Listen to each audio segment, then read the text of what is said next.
बिस्मिल्लाहिर्रहमानिर्रहीम। तमाम देखने वालों को मेरी तरफ से अस्सलामु अलैकुम वरहमतुल्लाहि वबरकातुहू। स्टूडेंट्स, इससे पहले की वीडियो में हमने टॉपिक डिस्कस किया था जी इफ़ेक्ट्स ऑफ करंट।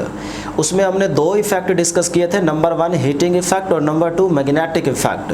तो आज हमारे पास तीसरा इफ़ेक्ट है जो कि लास्ट है, केमिकल इफ़ेक्ट। तो केमिकल इफ़ेक्ट में स्टूडेंट्स हमने ऑब्जर्व किया कि जब केमिकल में से इलेक्ट्रिक करंट को गुजारा जाता है तो उस केमिकल में चेंजेस आना शुरू हो जाती है। यही हमारा केमिकल इफ़ेक्ट कहलाता है। इसी को हमने लिखा है कि flow of current through a substances. अब कौन से सब्सटेंसेस हैं जी, आगे चल के हम आपको बताएंगे।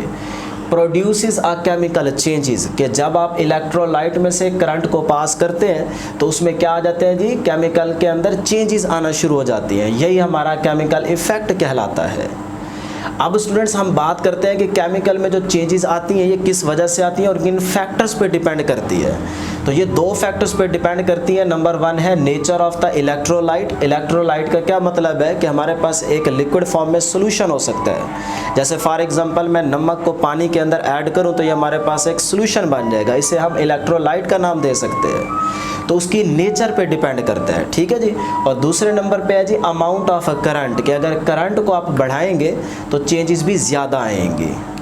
उससे आगे बात करते हैं जी इलेक्ट्रोलिसिस की या इलेक्ट्रोलिसिस। इसको आप दो तरह से पढ़ सकते हैं, जो आपको अच्छा लगे। इलेक्ट्रोलिसिस, अब लाइसिस का मतलब होता है टू ब्रेक, मतलब तोड़ना।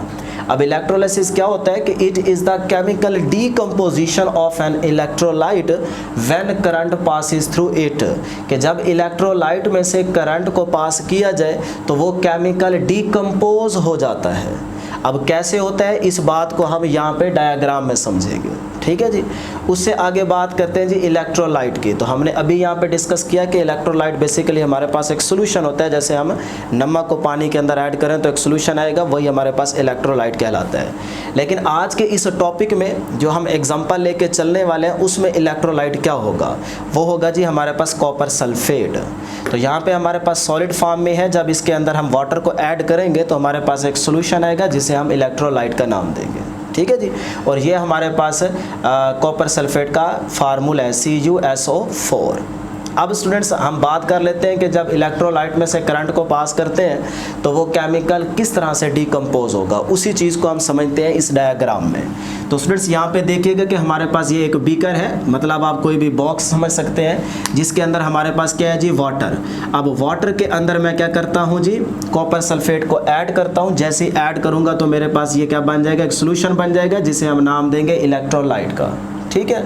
अब इस इलेक्ट्रोलाइट में से मैंने करंट को पास करवाना है, लेकिन उससे पहले स्टूडेंट्स याद रखेंगे करंट को पास करवाने के लिए मुझे यहाँ पे दो रॉड्स चाहिए, मेटल्स चाहिए, मतलब वायर्स चाहिए। तो मैंने यहाँ पे दो रॉड्स कनेक्ट किए हुए हैं जिनको हम नाम देते हैं जी इलेक्ट्रोड का, ठीक है। अब इन इलेक्ट्रोड में से हमने एक को नाम दिया हुआ है एनोड का, दूसरे को नाम दिया हुआ है कैथोड का। क्यों? क्योंकि स्टूडेंट्स ये वाला इलेक्ट्रोड बैटरी के पॉजिटिव टर्मिनल के साथ कनेक्ट किया गया, इसीलिए इसका नाम होगा एनोड। और ये वाला जो रॉड है इसको हमने बैटरी के नेगेटिव टर्मिनल से कनेक्ट किया हुआ है, तो इसीलिए ये वाला रॉड क्या कहलाएगा, कैथोड कहलाएगा। तो इसी तरह स्टूडेंट्स अगर हम इन चीज़ों को यहाँ पे डिफाइन करें तो स्टूडेंट्स देखिएगा कि इलेक्ट्रोड क्या होता है जी, rods use to enter or exit the current into the electrolyte, कि इलेक्ट्रोलाइट में से करंट को इंटर या एग्जिट करने के लिए ये रॉड्स इस्तेमाल किए जाते हैं, ठीक है, जिन्हें हम नाम देते हैं इलेक्ट्रोड का। उससे आगे बात करते हैं जी एनोड की। Electrode connected to positive terminal of the battery, मतलब जो हमारे पास ये वाला इलेक्ट्रोड है इसी को हम एनोड कहेंगे, क्योंकि ये बैटरी के पॉजिटिव टर्मिनल के साथ कनेक्ट है। इसी के बाद बात करते हैं जी कैथोड की, कि इलेक्ट्रोड है ये भी basically which is connected to negative terminal of the battery. तो यहाँ पे आप देख सकते हैं कि ये वाला जो इलेक्ट्रोड है ये बैटरी के नेगेटिव टर्मिनल से कनेक्ट किया गया है, ठीक है जी। उससे आगे है जी वोल्टामीटर। अब स्टूडेंट्स यहाँ पे हमारे पास एक क्या है जी, इलेक्ट्रोलाइट, और दूसरा ये हमारे पास क्या है जी, इलेक्ट्रोड्स। तो ये वाला जो पूरा सिस्टम है, ये वाली जो चीज़ है जिसके अंदर इलेक्ट्रोड भी है और इलेक्ट्रोलाइट भी है, इसे हम नाम देते हैं वोल्टामीटर का। तो यहीं पे हमने लिखा है कि vessel containing the electrode and electrolyte, इसे हम नाम देते हैं किसका, वोल्टामीटर का। अब स्टूडेंट्स हम बात कर लेते हैं कि ये वाला जो हमारे पास केमिकल है ये करंट की वजह से कैसे जो है वो डीकम्पोज होगा। तो यहाँ पे हमने एक बैटरी कनेक्ट की जी, डीसी हमने यहाँ पे करंट दिया हुआ है, एसी आपने यूज़ नहीं करना। क्यों नहीं यूज़ करना, एंड पे हम आपको बताएंगे, अभी सिर्फ आप इसको अंडरस्टैंड करें। तो जैसे हमने यहाँ पे बैटरी कनेक्ट की तो इसका मतलब है कि इलेक्ट्रोड से जो है करंट यहाँ इस सोल्यूशन में से पास करेगा। तो जैसे ही करंट पास करेगा तो स्टूडेंट्स ये जो इलेक्ट्रोलाइट है, मतलब ये जो हमारे पास सोल्यूशन है, ये ब्रेक हो जाएगा, डिकम्पोज हो जाएगा। किस में जी, कॉपर आयंस और सल्फेट आयंस में कन्वर्ट हो जाएगा। तो कॉपर के आयंस भी हो जाएंगे यहाँ पे और सल्फेट के आयंस भी यहाँ पे होंगे। तो कॉपर के आयंस पे +2 चार्ज है और सल्फेट आयंस पे क्या चार्ज है जी, -2। अब स्टूडेंट्स थोड़ा सा गौर कीजिएगा कि जो कॉपर के आयंस होंगे ये इस नेगेटिव रॉड की तरफ अट्रैक्ट होंगे। क्यों, क्योंकि इन कॉपर के आयंस पे +2 चार्ज है तो ये नेगेटिव रॉड की तरफ अट्रैक्ट होंगे। तो ये आप देख सकते हैं। इसी तरह जो सल्फेट के आयंस है उन पे नेगेटिव चार्ज है तो ये इस पॉजिटिव रॉड की तरफ क्या होंगे जी, अट्रैक्ट होंगे।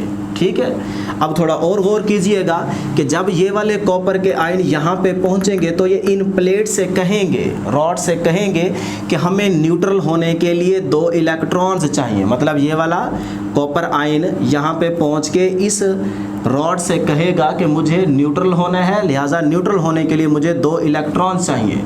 ये वाला रॉड उस कॉपर आयन से कहेगा कि मैं एक शर्त पे आपको 2 इलेक्ट्रॉन्स दूंगा। वो शर्त ये है कि आप मुझसे 2 इलेक्ट्रॉन ज़रूर लें, लेकिन रहें मेरे साथ, यहीं पे रहें। तो ये कॉपर आयन कहेगा जी ठीक है, मुझे शर्त मंजूर है। तो ये कॉपर आयन इस रॉड से 2 इलेक्ट्रॉन्स लेगा और न्यूट्रल होगा। न्यूट्रल होने के बाद इसी रॉड पे डिपॉजिट हो जाएगा। ठीक है, इसी चीज़ को हम यहाँ पे इसी का रिएक्शन देखते हैं कि हमारे पास क्या यहाँ पे जो केमिकल रिएक्शन बनेगा वो क्या है जी। देखें, कॉपर का आयन था, इसने क्या किया जी, इस रॉड से 2 इलेक्ट्रॉन्स लिए और न्यूट्रल हुआ। न्यूट्रल होके क्या बन गया, Cu। अब ये वाला यहाँ इस प्लेट पे डिपॉजिट है। इसी तरह जितने भी हमारे पास कॉपर आयंस होंगे वो न्यूट्रल होते जाएंगे और इस रॉड पे डिपॉजिट होते जाएंगे। ठीक है, अब यहीं पे थोड़ा सा गौर करें स्टूडेंट्स के जब ये कॉपर के आयंस यहाँ पे डिपॉजिट होंगे तो आपके माइंड में ये बात आ सकती है कि शायद यहाँ पे जो सोल्यूशन की कंसंट्रेशन है, डेंसिटी है, वो कम हो गई हो। ऐसा नहीं है, क्योंकि अभी आप ये सोचेंगे तो आपको सिर्फ इसी बात से ये अंदाज़ा होगा, लेकिन उसी टाइम यहाँ से भी तो आपने देखना है कि इस पॉजिटिव प्लेट में भी तो कुछ चल रहा होगा। तो वो क्या चल रहा होगा जी, देखिएगा, इस सल्फेट आयंस ने इस पॉजिटिव प्लेट की तरफ अट्रैक्ट होना है, जहाँ पे पहुँच के इस रॉड से कहेंगे कि हमें न्यूट्रल होने के लिए 2 पॉजिटिव चार्ज चाहिए। तो ये वाला रॉड इन सल्फेट आयंस को कहेगा कि मेरे पास 2 पॉजिटिव चार्ज तो नहीं है अकेले, लेकिन मेरे पास एक कॉपर आयन है जिसको आप लेके यूज़ कर सकते हैं। तो ये वाले सल्फेट आयंस यहाँ पे पहुँच के कहेंगे जी ठीक है, हमें वही कॉपर आयन दे दो। तो ये वाला रॉड इन सल्फेट आयन को कॉपर आयन देगा और ये वाला सल्फेट आयन कॉपर आयन लेके न्यूट्रल होगा, न्यूट्रल होके वापसी आ जाएगा। इसका मतलब यहाँ पे गौर कीजिएगा कि जिस टाइम में कॉपर के आयंस यहाँ पे डिपॉजिट हो रहे होंगे उसी टाइम ये सल्फेट आयंस इस प्लेट से कॉपर आयंस लेके वापसी भी तो आ रहे हैं ना। तो इसीलिए हम कहेंगे कि यहाँ पे जो हमारे पास डेंसिटी है, मतलब सॉल्यूशन की जो कंसंट्रेशन है वो सेम रहेगी, वो चेंज नहीं होगी। यही बात आपकी बुक में लिखी हुई है कि अगर आप बुक में इस लाइन पे गौर से देखें, density of copper sulphate solution remains unchanged, कि जो हमारे पास सॉल्यूशन की कंसंट्रेशन है वो सेम रहती है। ये बहुत इंपॉर्टेंट एमसीक्यूज है, याद रखिएगा। अब स्टूडेंट्स अगर इसी के रिएक्शन को हम यहाँ केमिकल रिएक्शन को देखें तो वो क्या होगा जी, SO4 -2, मतलब इस पे जो सल्फेट आयन है इस पे नेगेटिव चार्ज था। अब ये क्या करेगा, इससे कॉपर आयन लेगा तो इसमें ऐड हो जाएगा। अब न्यूट्रल होगा तो हमें क्या मिलेगा जी, कॉपर सल्फेट मिलेगा।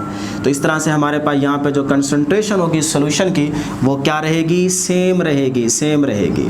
ये वाली चीज़ आप जो है ये केमिस्ट्री में भी पढ़ चुके हैं, जैसे हमारे पास रिडक्शन और ऑक्सीडेशन का प्रोसेस था, तो वही चीज़ें हैं। उससे आगे चलते हैं जी, लास्ट में है हमारे पास एप्लीकेशंस। तो एप्लीकेशंस में है इलेक्ट्रोप्लेटिंग। इलेक्ट्रोप्लेटिंग क्या है, deposit a thin layer of expensive metal over a cheap metal. Students इसको समझने के लिए आपने गौर किया होगा कि अगर हम घरों के बर्तनों को खूबसूरत बनाना चाहें, जैसे फॉर एग्जांपल हमारे पास एक स्पून है, अब उस स्पून को मैं खूबसूरत बनाना चाहता हूँ, उस पर गोल्ड की लेयर चढ़ाना चाहता हूँ, तो मैं क्या करूँगा कि उस स्पून को इस कैथोड वाले टर्मिनल पे ऐड करूँगा, कनेक्ट करूँगा। अब जैसे ही कनेक्ट करूँगा तो इस सोल्यूशन में कॉपर के बजाय मैं गोल्ड यूज़ करूँगा। अब गोल्ड के एटम्स यहाँ पे जाके डिपॉजिट हो जाएंगे उस स्पून पे, तो उस स्पून का कलर क्या हो जाएगा, गोल्ड होता जाएगा। तो इस तरह हमने देखा कि किसी भी बर्तन को खूबसूरत बनाने के लिए किसी मेटल पे दूसरे मेटल की लेयर चढ़ाने के लिए कौन सा प्रोसेस है जी, इलेक्ट्रोलिसिस का प्रोसेस है। ठीक है। इसी तरह स्टूडेंट्स जो फीमेल के जेवरात वगैरह होते हैं उन पे हम एक ज़ुबान यूज़ करते हैं जी, इन पे सोने का पानी चढ़ा हुआ है, सोने का पानी चढ़ा दिया जाए। तो सोने का पानी चढ़ाने का मतलब क्या है कि इसी तरह एक चीप मेटल पे आप एक्सपेंसिव मेटल की लेयर को डिपॉजिट करते हैं। ठीक है। तो ये सारा काम किस प्रिंसिपल पे हो रहा होता है जी, इलेक्ट्रोलिसिस के प्रिंसिपल पे हो रहा होता है। और दूसरी एग्जांपल हमारे पास क्या है जी, टू प्योरली मेटल्स है कि जब स्टूडेंट्स हम ज़मीन से कोई मेटल्स निकालते हैं, धात निकालते हैं, तो उस पर इम्प्योरिटीज़ ऐड होती हैं बहुत सारी, तो उनको प्योर फॉर्म में कन्वर्ट करने के लिए हम इसी प्रोसेस से गुजारते हैं। अब स्टूडेंट्स लास्ट में हम इस चीज़ को डिस्कस कर लेते हैं कि हमने स्टार्ट में कहा था कि यहाँ पे एसी नहीं यूज़ करना बल्कि डीसी यूज़ करना है। एसी यूज़ इसीलिए नहीं करना कि स्टूडेंट्स अगर हम यहाँ पे एसी यूज़ करें, फॉर एग्जांपल ये हमारे पास क्या है जी, एसी पॉजिटिव नेगेटिव।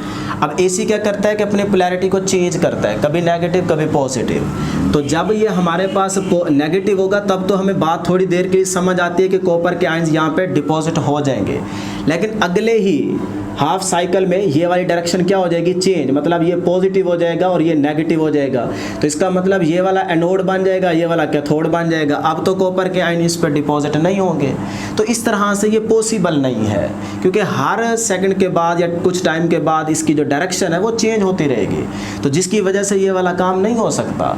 लिहाजा हमें डीसी यूज़ करना है जिसकी एक ही डायरेक्शन होगी, जिसका यहाँ पे पॉसिबल है और हम इस तरह से उसको सॉल्व कर सकते हैं। तो ये थी हमारी स्टूडेंट्स आज की डिस्कशन। मैं उम्मीद करता हूँ कि आपको ज़रूर समझ आई होगी। इंशाल्लाह नेक्स्ट वीडियो में मुलाकात होगी। दुआ में ज़रूर याद रखिएगा। अल्लाह हाफिज़।